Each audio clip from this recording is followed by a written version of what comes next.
Pour la troisième année consécutive, c'est un Espagnol qui devrait remporter le Tour de France. Carlos Sastre a déjoué tous les pronostics dans le dernier contre-la-montre cet après-midi.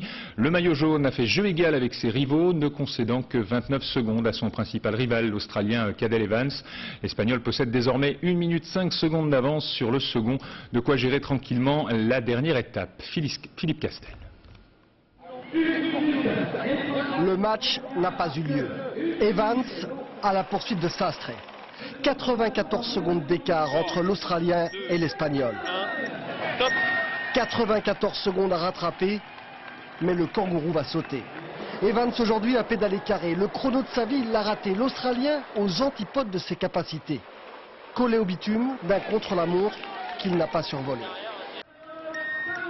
Derrière lui, en jaune, Sastre ne s'est pas sublimé, mais il a géré sa saison, son tour, sa course, 33 ans et calculateur. Aujourd'hui, sa victoire est d'avoir réussi à ne pas perdre, à défaut d'avoir triomphé, ce n'est déjà pas si mal. Evans, lui, n'aurait été que l'ombre de lui-même, spécialiste de l'effort solitaire qui paye aujourd'hui la fatigue consentie pendant 3 semaines pour pallier son isolement dans une équipe qui n'était pas à sa hauteur. À l'arrivée, Evans n'a repris que 31 secondes, c'est largement insuffisant. Il termine seulement 7e de l'étape. Au sein de l'équipe, on était assez confiants, je ne peux pas dire, mais c'était quand même, on a prévu une bataille serrée. Ça n'était jamais le cas aujourd'hui.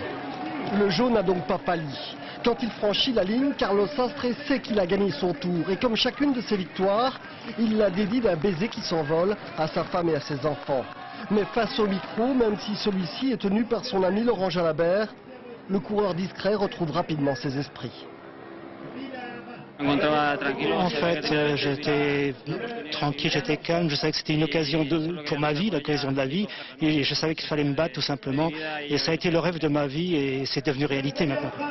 Le tiercé des champs sera complété demain par un étonnant maillot à pois autrichien, Bernard Kohl, le plus prompt cette année à gravir les sommets qu'à descendre épuisé et défaillant du podium.